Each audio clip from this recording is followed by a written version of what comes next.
America చరిత్రలో ముందెన్నడూ లేని విధంగా ఒకవైపు అగ్రరాజ్య అధ్యక్షుడు డొనాల్డ్ ట్రంప్, మరోవైపు అమెరికా అత్యున్నత న్యాయస్థానం మధ్య ఆర్థిక యుద్ధం మొదలైంది. ప్రపంచ దేశాల నుంచి వచ్చే దిగుమతులపై ట్రంప్ విధిస్తున్న భారీ సుంకాలు రాజ్యాంగ విరుద్ధమని సుప్రీంకోర్టు సంచలన తీర్పునిచ్చింది. అయితే ఆ తీర్పు వెలువడిన కొద్ది గంటల్లోనే ట్రంప్ తనదైన శైలిలో కౌంటర్ ఇచ్చారు. కోర్టు తీర్పును హాస్యాస్పదమని కొట్టిపాడేయడమే కాకుండా సుంకాలను 10% నుంచి ఏకంగా 15% పెంచుతూ సంచలన నిర్ణయం తీసుకున్నారు. అసలు సుప్రీంకోర్టు ఏం చెప్పింది? ట్రంప్ ఎందుకు అంత దూకుడుగా వెళ్తున్నారు? ఈ టారిఫ్ పెంపు వల్ల సామాన్యుడి జేబుకు పడబోయే చిల్లు ఎంత? Let's have a look on the story.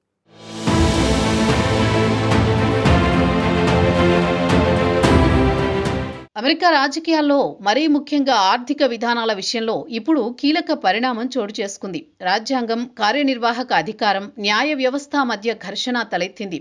ప్రపంచ దేశాలపై విధించిన టారిఫ్లు చెల్లవని సుప్రీంకోర్టు సంచలన తీర్పు వెలువరించగానే అమెరికా అధ్యక్షుడు ట్రంప్ దూకుడుగా స్పందించడం ఇప్పుడు అంతర్జాతీయ స్థాయిలో చర్చనీయాంశంగా మారింది.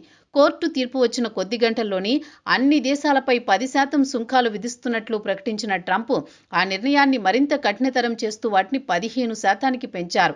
తన సొంత సామాజిక మాధ్యమ వేదిక ట్రూత్ సోషల్ ద్వారా ఈ ప్రకటన చేస్తూ కోర్టు తీర్పును హాస్యాస్పదంగా అభివర్ణించారు.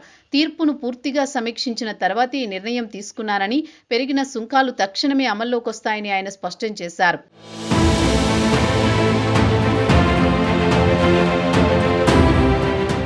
ట్రంప్ రెండోసారి అధ్యక్షుడిగా బాధ్యతలు చేపట్టినప్పటి నుంచి ప్రపంచ దేశాలపై టారిఫ్లు విధిస్తూ బెంబేలెత్తిస్తున్నారు. ఈ క్రమంలోనే దాదాపు ఏడాది తర్వాత అమెరికా అత్యున్నత న్యాయస్థానం సుప్రీంకోర్టు కీలక వ్యాఖ్యలు చేసింది. అధ్యక్షుడికి ఉన్న అత్యవసర అధికారాలను వినియోగించి పలు దేశాలపై భారీ టారిఫ్లు విధించడం రాజ్యాంగ విరుద్ధమని స్పష్టం చేసింది.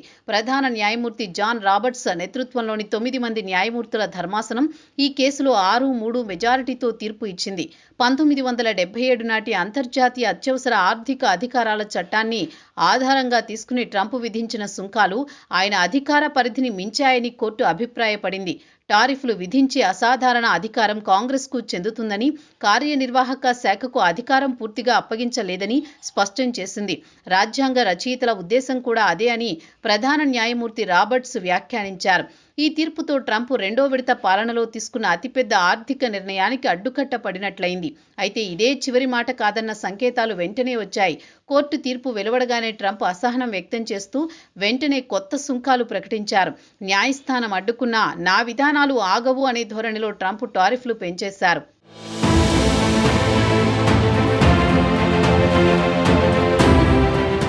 ట్రంప్ రెండోసారి అధికారంలోకి వచ్చిన తర్వాత 2025 ఏప్రిల్లో దేశ వాణిజ్య లోటును జాతీయ అత్యవసర పరిస్థితిగా ప్రకటించారు. అదే ఆధారంగా 1977 చట్టంలోని అధికారాలను వినియోగించి పలు దేశాల నుంచి వచ్చే దిగుమతులపై భారీ సుంకాలు విధించారు. ముఖ్యంగా చైనా, కెనడా, మెక్సికో దేశాల నుంచి వచ్చే వస్తువులపై అదనపు పన్నులు విధిస్తూ డ్రగ్ ట్రాఫికింగ్, సరిహద్దు భద్రతా సమస్యలను కారణాలుగా చూపారు. దేశీయ తయారీ రంగాన్ని రక్షించేందుకు అమెరికా పరిశ్రమలను బలోపేతం చేయడానికి ఈ చర్యలు తీసుకున్నామని ఆయన వాదించారు. అయితే దీనిపై దేశీయంగా తీవ్ర వ్యతిరేకత వ్యక్తమైంది. డజనుకు పైగా డెమోక్రాట్ పార్టీ పాలిత రాష్ట్రాలు, వందలాది చిన్న వ్యాపార సంస్థలు కోర్టును ఆశ్రయించాయి. గతంలో జో బైడెన్ ప్రవేశపెట్టిన విద్యార్థి రుణాల మాఫీ పథకాన్ని సుప్రీంకోర్టు కొట్టివేసిన తీర్పును ఉదాహరణగా చూపుతూ కార్యనిర్వాహక అధికారాల దుర్వినియోగం ఇదేనని వాదించారు. ఈ కేసు కేవలం పార్టీల మధ్య పోరాటంగా మాత్రమే నిలవలేదు. ఎన్నికల సర్వేల ప్రకారం పెరుగుతున్న ధరల వల్ల సామాన్యులు ఈ సుంకాలను అస్సలు ఇష్టపడడం లేదు.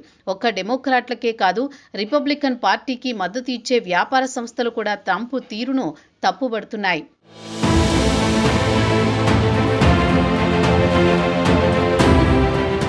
డొనాల్డ్ ట్రంప్ తీసుకున్న ఈ నిర్ణయం అమెరికాలో రాజ్యాంగ సంక్షోభానికి దారితీసేలా కనిపిస్తోంది. న్యాయస్థానం తీర్పును బేఖాతరు చేస్తూ సుంకాలను 15% పెంచడం ద్వారా ఆయన కోర్టుతో నేరుగా తలపడుతున్నారు. రాబోయే రోజుల్లో ఇది ఇంకెన్ని మలుపులు తిరుగుతుందో చూడాలి. అయితే ఈ సుంకాల విషయంలో కాంగ్రెస్ పాత్ర ఏంటి?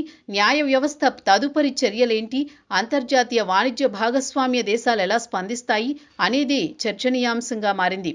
ట్రంప్ తీసుకున్న తాజా నిర్ణయాలు ఆ చర్చను మరింత వేడెక్కించాయి.